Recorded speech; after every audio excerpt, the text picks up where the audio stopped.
নেমু চিকেন বনাইছো নেমু চিকেন ঠিক নেমু আছে chicken। আৰু এটা ক'ব পাৰিব নেকি নেমুটো কোনটো প্ৰজাতিৰ নেমু এইটো এইটো প্ৰজাতিটো মই ধৰিব পৰা নাই কিন্তু পাতটো গোন্ধটো চিনি পাইছো পাতটো গোন্ধটো আপোনাৰ কি পাত যেন লাগিছে আপোনাৰ এইটো মানে এতিয়া অথনি কোনোবা এজনে ক'লে বোলে কাজি নেমুটো অলপ বেলেগ গোন্ধায় অঁ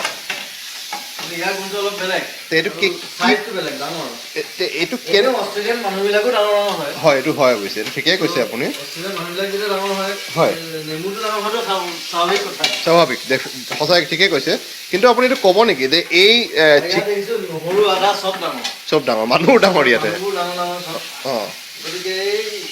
অষ্ট্ৰেলিয়াত আৰু গান গাবলৈ মাতি পঠাইছে এওঁলোকে অ। ইয়াত আহি থাল ধুই আছো হেৰি বনাই আছো থাল ধুব লগা অৱস্থা কৰি দিছে আৰু। কষ্ট দিছে মোক কষ্ট দিছে আচ্ছা এইটো আপুনি ঢাকন দিছে নেকি এইটো এইটো ঢাকন দিছে এইটো 10 মিনিট থাকিব লাগিব মানে ঢাকনটো কিহৰ কাৰণে 10 মিনিট থাকিলে তেতিয়া তাৰ গোন্ধটো ভিতৰত সোমাই তাৰমানে ভাপটো ভিতৰত সোমাই যাব তাৰমানে তাৰপিছত পাতটো উলিয়াই পেলাই দিব লাগিব পাতটো পেলাব লাগিব তাৰপিছত আপুনি আৰু কিবা বিশেষ সৰঞ্জাম দিব নেকি সৰঞ্জাম কিবা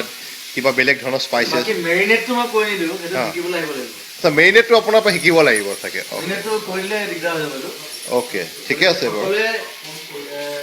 মাংস খাওক নেমু পাত লৈ হয় আৰু নেমু পাতটোৱে খুব সুন্দৰ এটা গোন্ধ এটা দিয়ে হয় আৰু দেহ মন সতেজ কৰি ৰাখে